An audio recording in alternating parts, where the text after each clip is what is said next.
Okay, let's look at the statement of this theorem. This is theorem 16.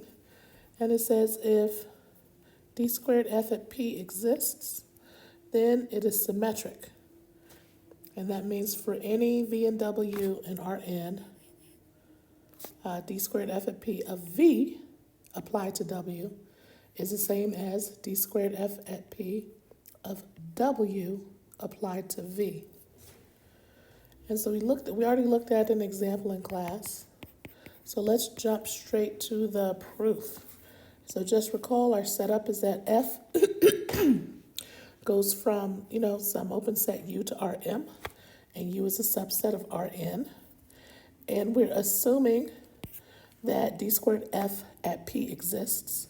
So of course p is in u. And the claim is this: for every v and w in Rn, this equality is true. So the first thing we're going to do is to assume that without loss of generality, our m is equal to 1. Because remember, f is a coordinate function, or a vector function. And so if for each fk, d squared at fk is symmetric, right? So if each of these is symmetric, then d squared f is going to be symmetric. Okay, so without loss of generality, we can just assume that we're working with one of those component functions. Okay, now step 2. So we're going to fix v and w in Rn. And to get an idea, our question is, why would d squared f at p of v of w equal d squared f at p of w applied to v? That's kind of the question. And one way to approach this would be to actually use theorem 15 to give us some insight, because theorem 15 gives us an easy way to compute d squared f at a point. Okay, so according to theorem 15, if v is equal to ei and w is equal to ej, then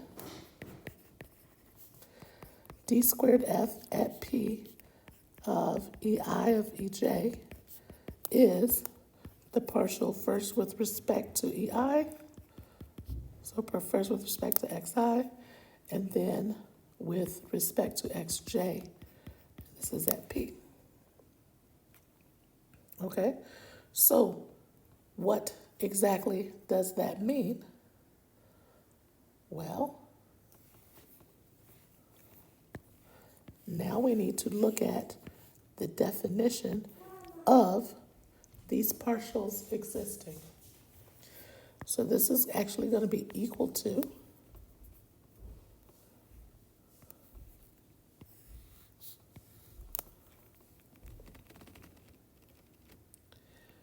the limit. Oh wait, I think I have these, according to my notes, I have these backwards. So let me go with my notes just so I can,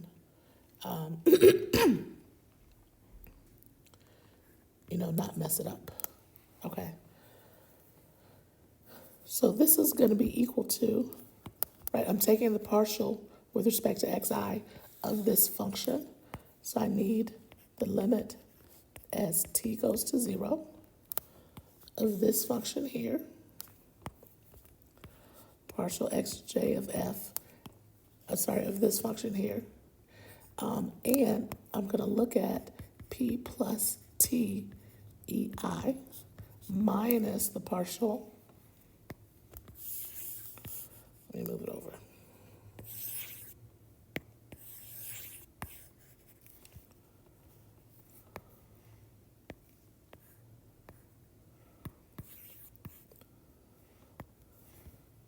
So minus the partial with respect to xj of f at p, and then all of this over t. So this is just by definition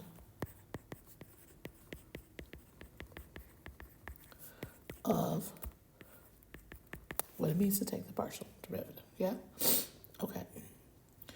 So I'm looking here, and this is another partial. This is another partial. So I'm actually going to express those partial derivatives as limits too. So this first partial derivative is going to be, now this is a partial with respect to xj, so I'm going to look at the limit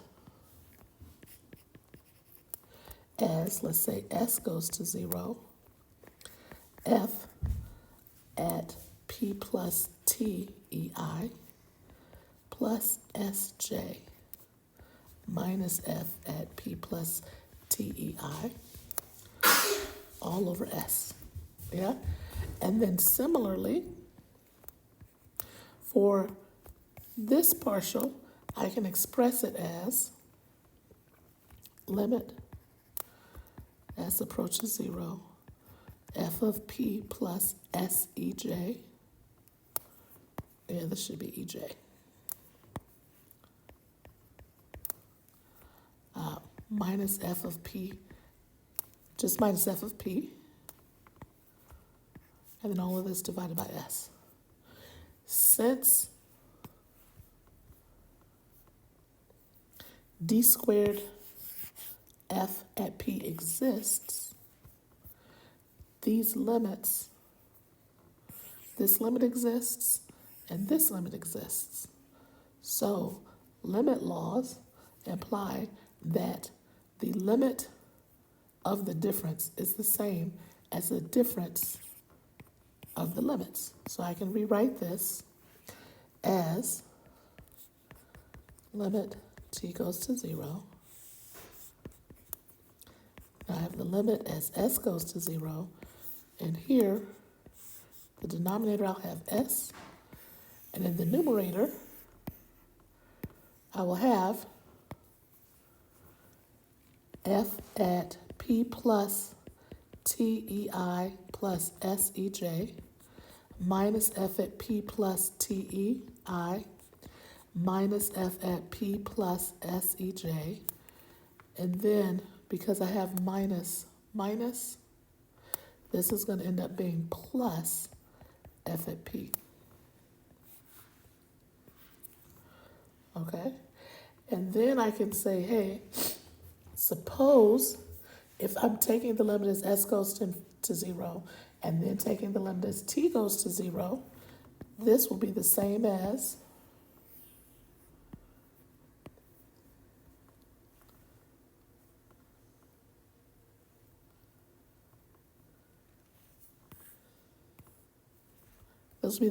if I just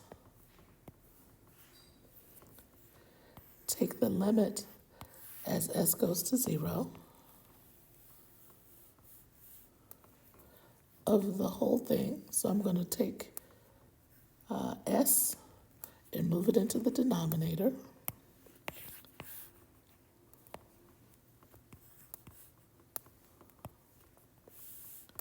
I now have this. And this limit exists, right? So if I allow, so imagine s is going to t any way it wants to, or s is going to the origin, t is going to the origin in any direction. So if I approach with s equal to t, that limit should also exist. So this is going to be the limit as t approaches 0. Now what I'm going to do is replace s with t because I'm approaching the origin along s equal to t.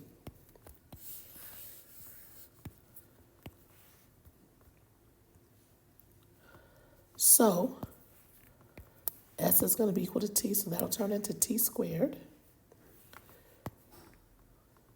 This is going to be t.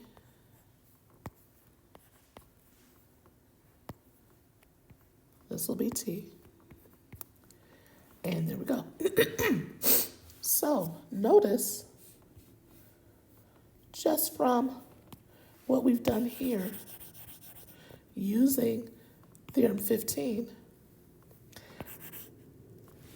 when I look at the partials in this order, I'm able to rewrite this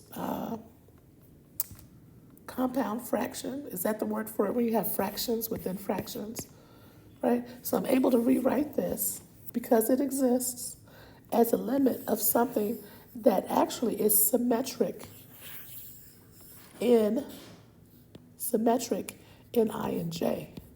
So notice if you swap EI and EJ, you get exactly the same value, right? So similar calculations show that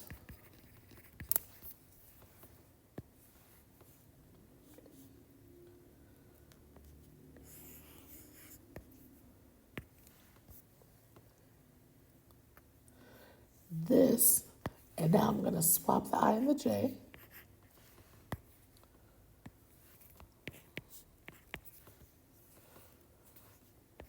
And this is also going to be equal to this.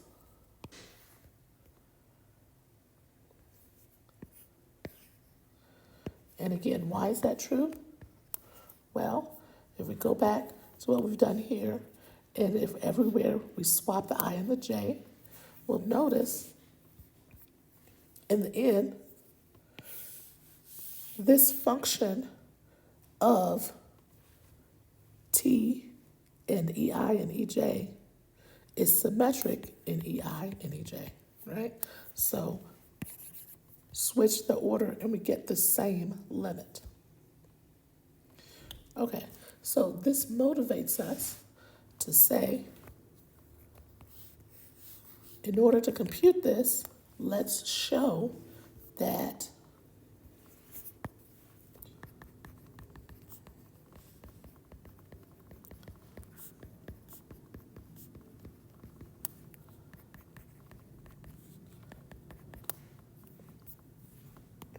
if we can express this as a limit like this, right? So if we can express d squared f as a limit like this, then that will imply d squared f at p is symmetric.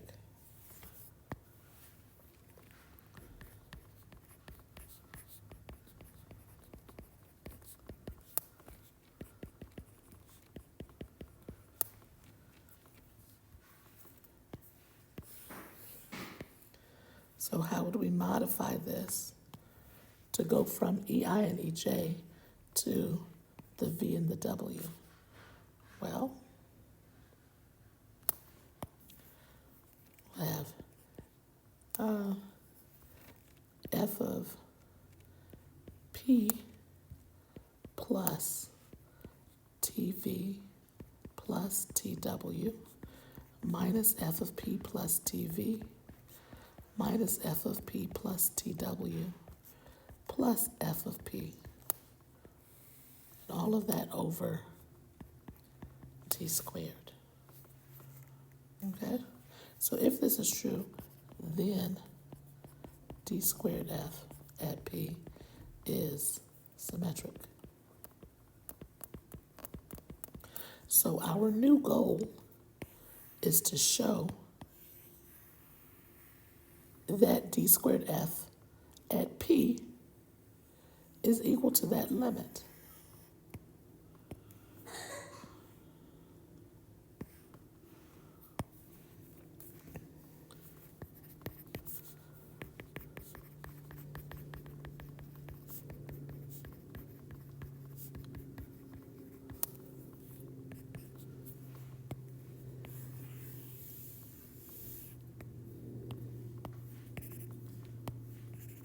Right, so if we're going to prove complete the proof, we've reframed our question or our claim like so. So this is really the result of step 2.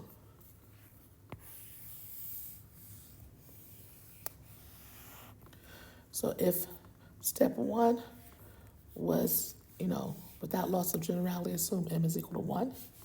Step 2 is the fact that we're just going to show this. Okay, now let's figure out how to do this. And I'm going to call this star. It'll be a green star with a circle. This is what I want to show. So let me work on the right-hand side, because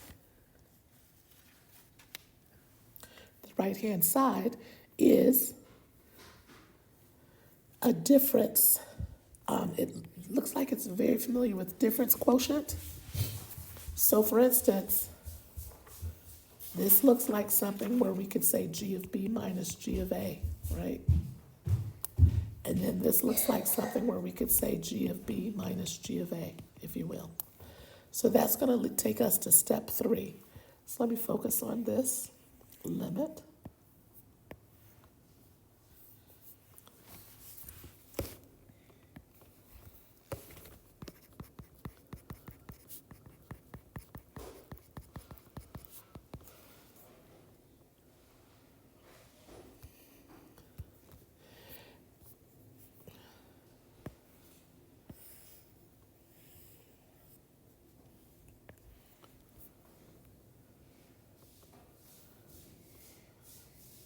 Okay, so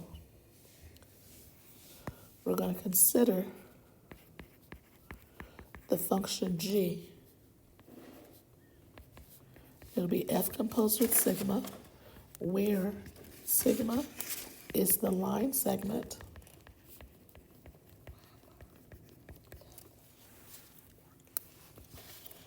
and let me show you how we're going to do this. Now, if I'm going from here to here or from here to here, this is where the diagram comes into play. So this point is P, and if this direction is TV, now this point is P plus TV. And say this is TW. This point is now P plus TW.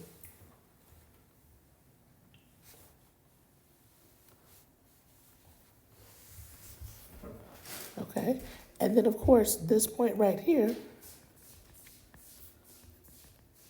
would be P plus TV plus TW. So my sigma is going to be the line segment from, say, here to here, where this point would now be P plus TV plus SW, right? So S is going to, when S is equal to 0, we're here. When S is equal to 1, we're here, right? And then over here, this will be P plus T. No, this is just going to be P plus SW, right? So when S is equal to 0, I'm here. And when S is equal to T, I am here. Okay?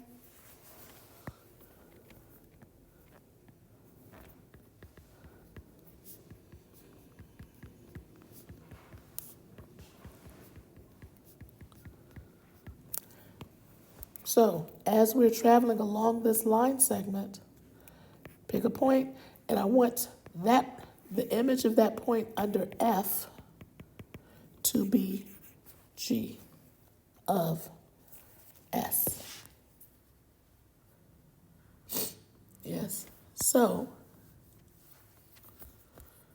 G goes from 0, 1 to R, because again, remember step 1, we're assuming that we're dealing with a real valued function. And G is going to be differentiable on 0, 1 and continuous on the the domain, we can invoke the one-dimensional mean value theorem to say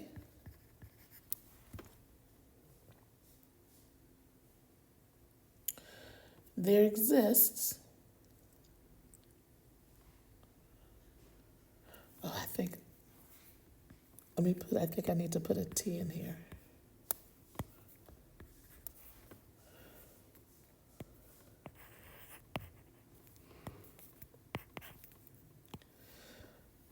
Okay, so I'm going to invoke the one-dimensional mean value theorem to say there exists theta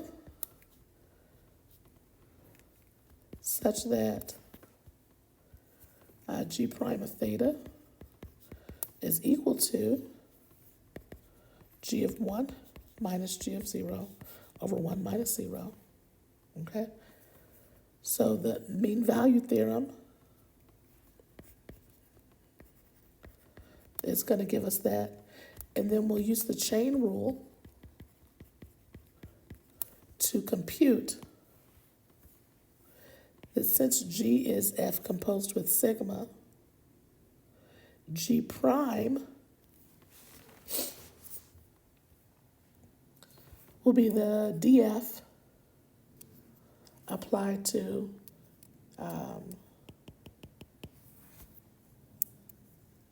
let's see here, so I think I'm going to need to actually write out the formula for G, yeah. So here we'll have G of, I don't know, we're using T and S, so maybe G of R is equal to, well, we can just use S, right? G of S is going to be equal to F of P plus TV plus STW minus F of P plus STW.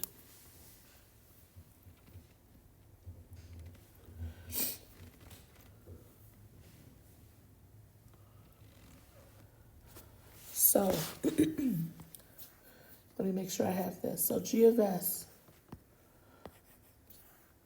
so I had it a little bit wrong before. Let's look. G of S is F at this location minus F at this location. Okay, so S is going to range from 0 to 1. So our line segment is inching along this parallelogram, yeah? And for a random S, we're looking at the difference between this and this, yeah? So we're thinking we're going in the direction of V and we're going in the direction of W, right? We're ultimately talking about partials in the V direction, partials in the W direction. That's kind of what we're doing here, yeah? Okay, so I can use the chain rule. I'm looking at this. And according to the chain rule, G prime of S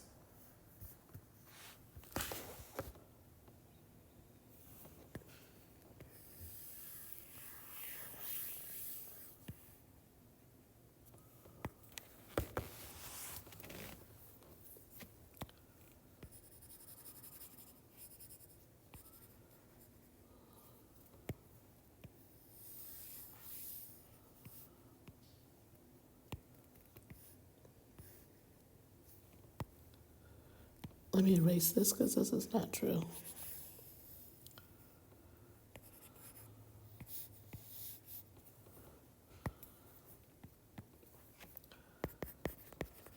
So G prime of S is going to be equal to, now when I look here, I'll need DF at this point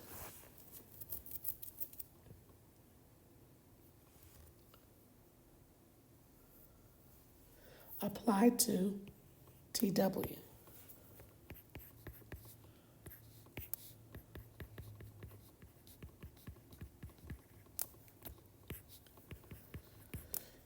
when I take the derivative, here, I'll get df at this point applied to tw.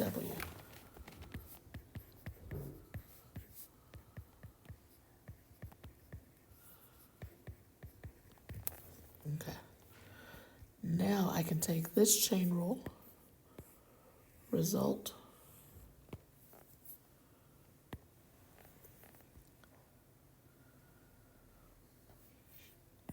I'm going to put it in here, but I'm evaluating it at s equals theta.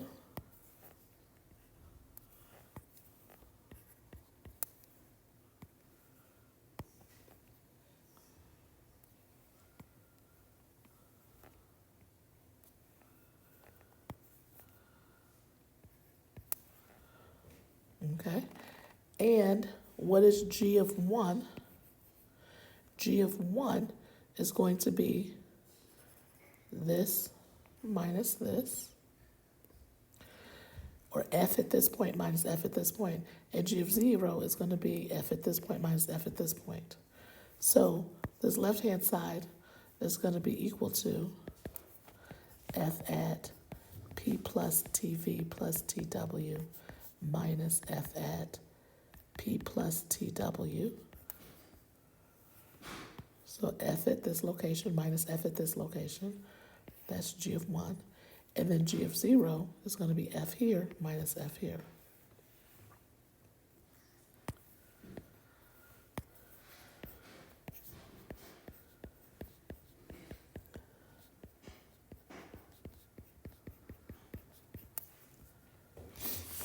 So what we notice is the numerator is the same as the left-hand side here.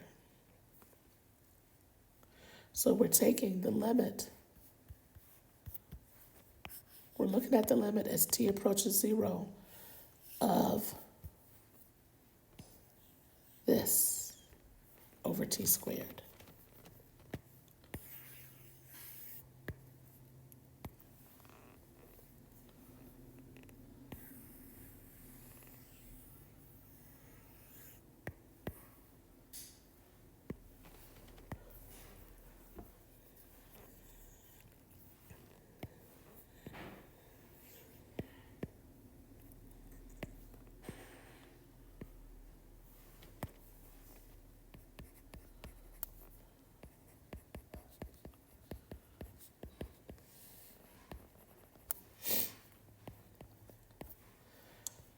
So this limit is really equal to the limit as t approaches 0 of this.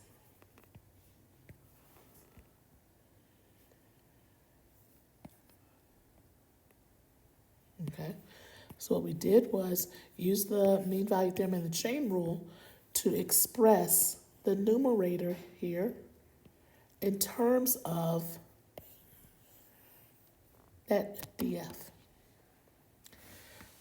Okay, so this is step 3.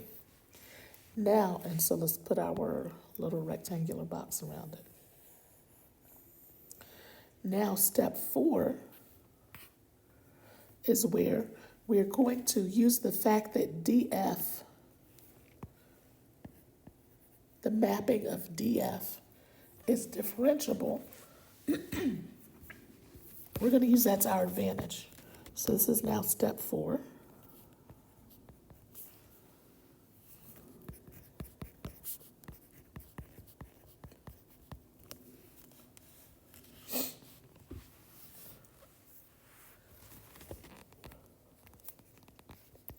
So df, which will go from u to r,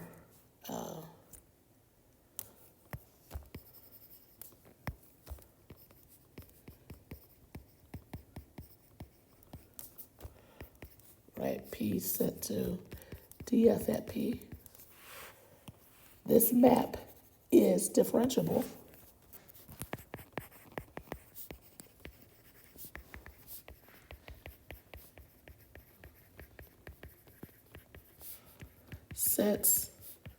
d squared f at p exists. So I should say it's differentiable at p.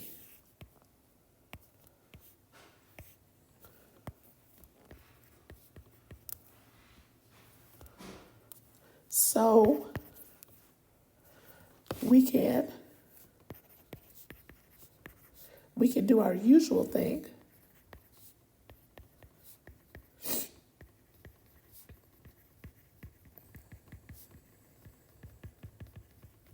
Right, so remember, if we had like f is differentiable, you say f plus pv is a constant plus a linear term plus a remainder, and the r is sublinear, yeah? And that's linear, and that's a constant, yeah?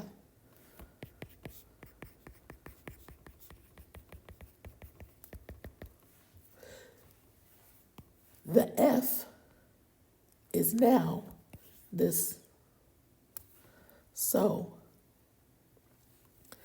df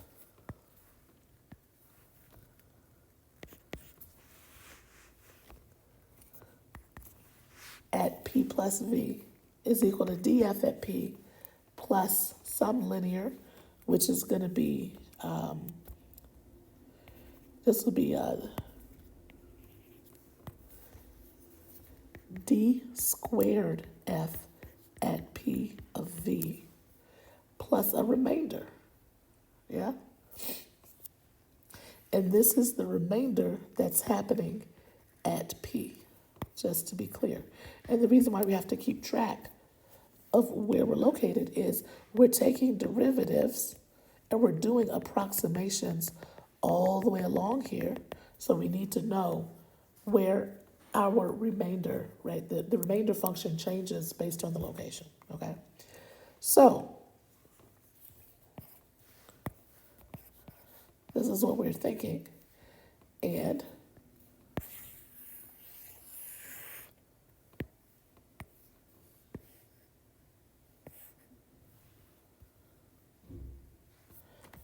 back here,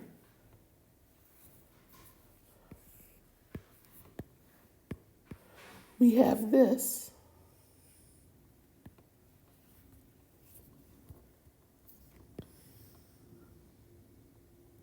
Let's look at this difference here.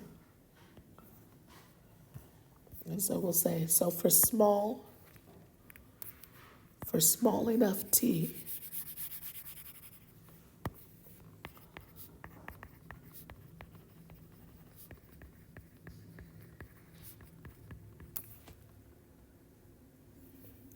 what's going to happen? Okay. Take this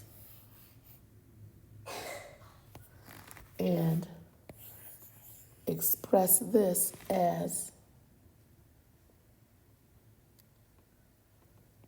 df at p plus sigma tw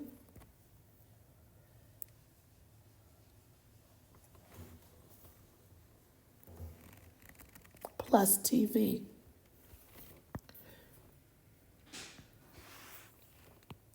So what I'm doing is, see how I have df at p plus v?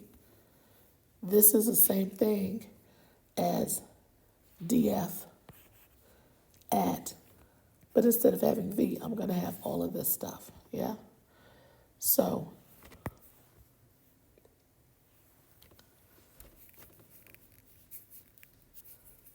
I'm trying to see how to organize this.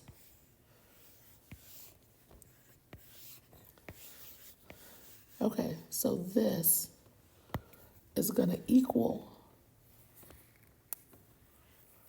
let me just write it here, df at p plus tv plus sigma tw is going to be equal to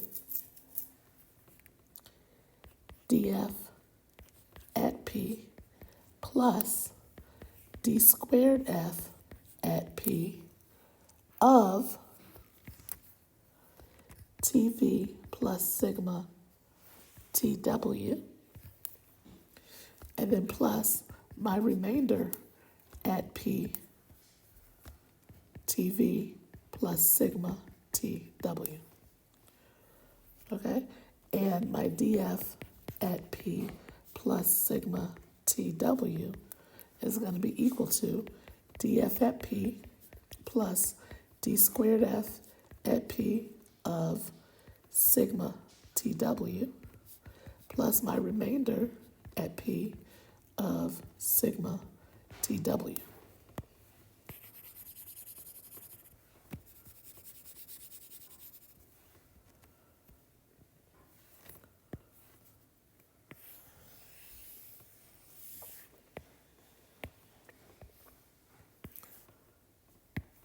So the R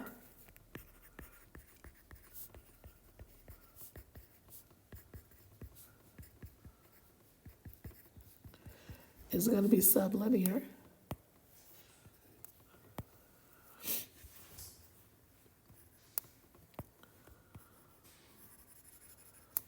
So whatever you put in here, sublinear, yeah? In other words, right, the norm of that goes to zero as that goes to zero. That's what we mean, yeah? Okay.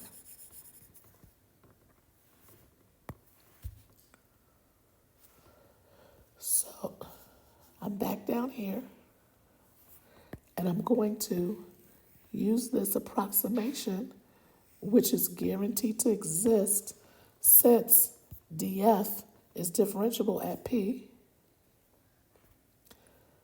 And I'm going to say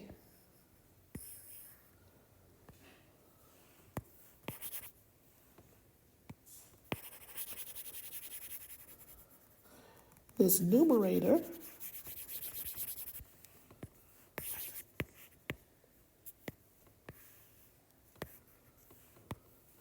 is equal to this part here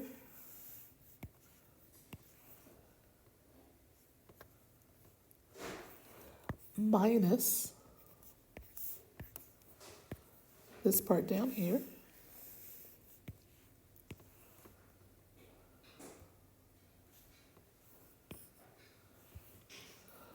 okay? And guess what?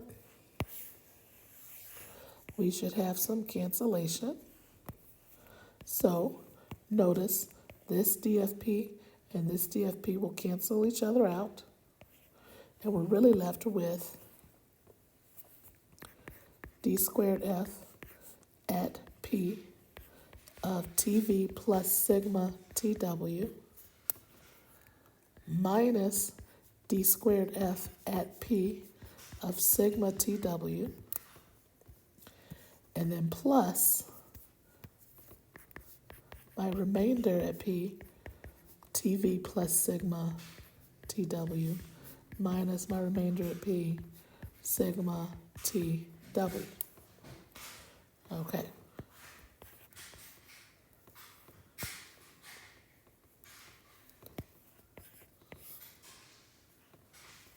Now, here's what we can say. Remember,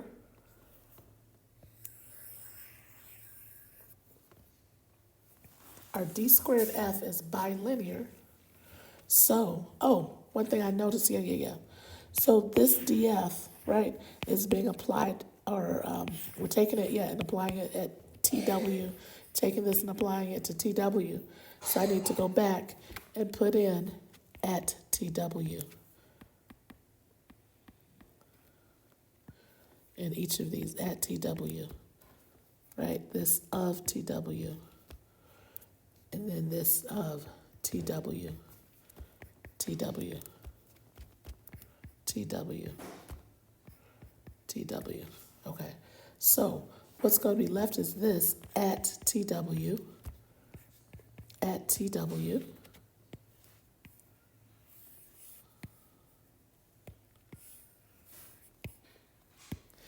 and then this at TW,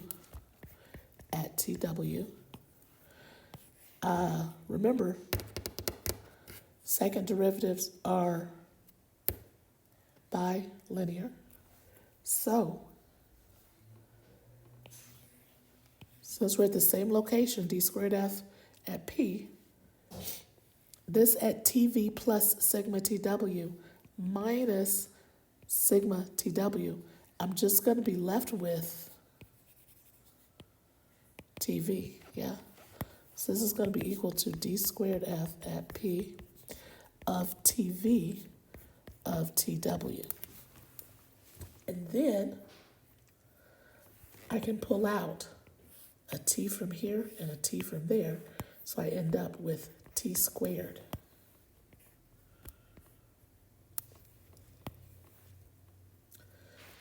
Yes?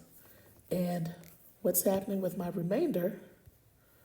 Well, we can leave the remainder here for now.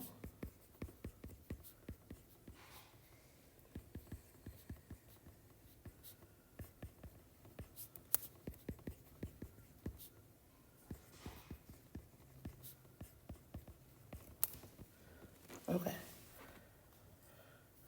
So, back here, remember we were looking at the limit as t goes to 0 of this numerator divided by t squared. Okay?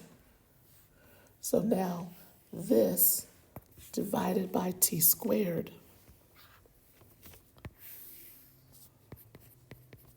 is going to be equal to, and we can just say, each of these times 1 over t.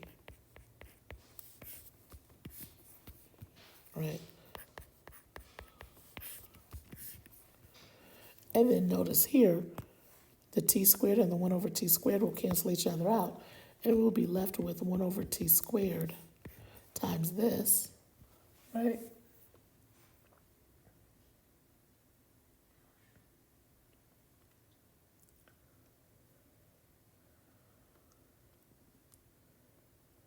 So, we're looking and we see that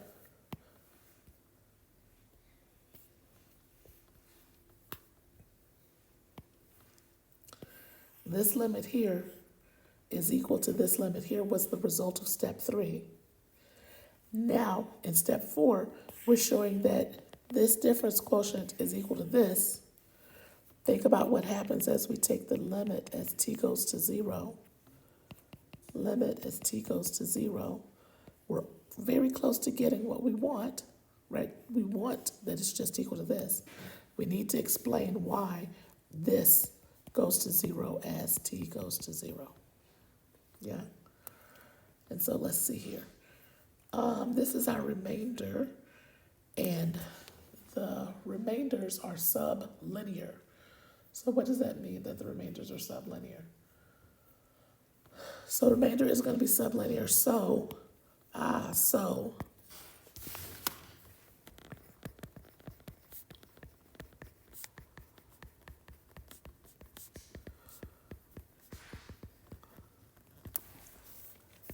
we said that means that RP, let's just say we work with this one, TV plus theta TW, that over TV plus theta TW, that norm will go to 0 as t goes to 0 because V and W are fixed, right? And theta is fixed.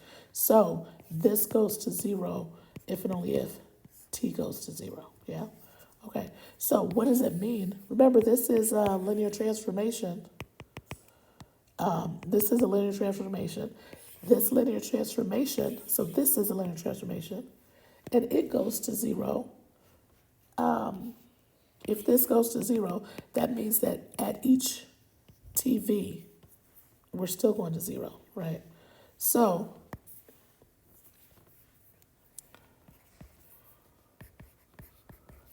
the t can come out because we're linear.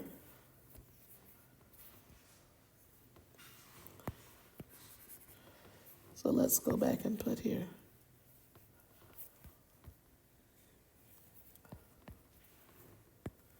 Oh, let me just actually.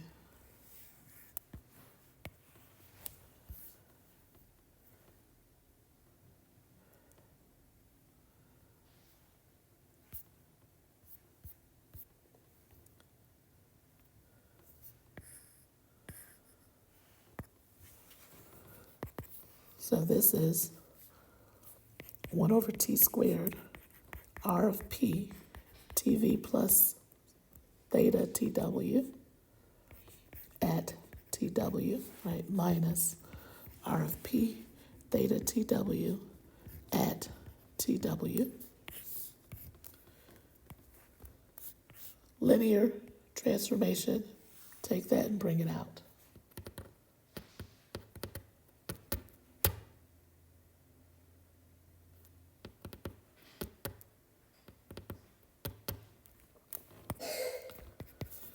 This will be 1 over t.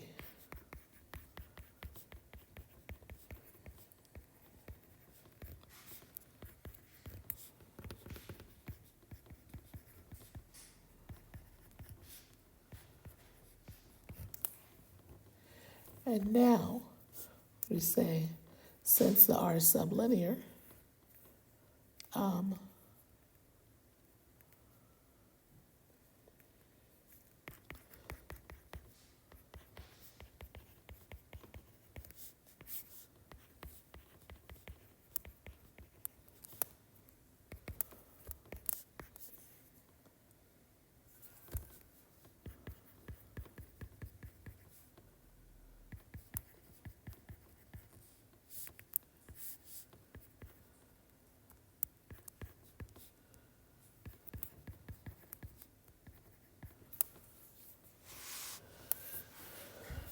this goes to 0 as t goes to 0,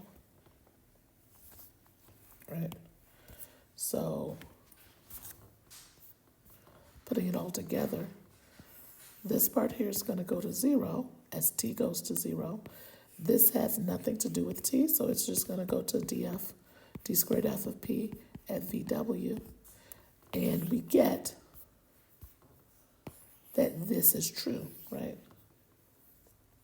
No, we get that this is equal to this. So green star is true. This is equal to this. How did we do it? Take this and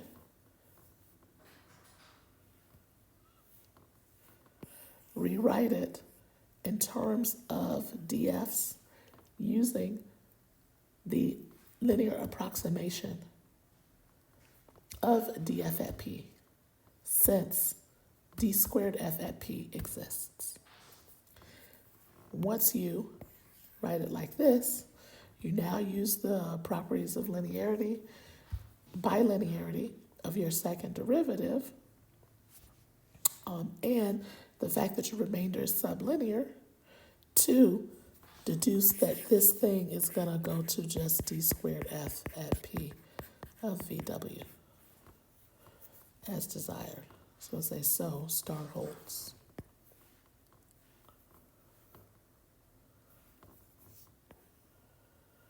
And as usual, if you have any questions, let me know. Please don't hesitate to let me know.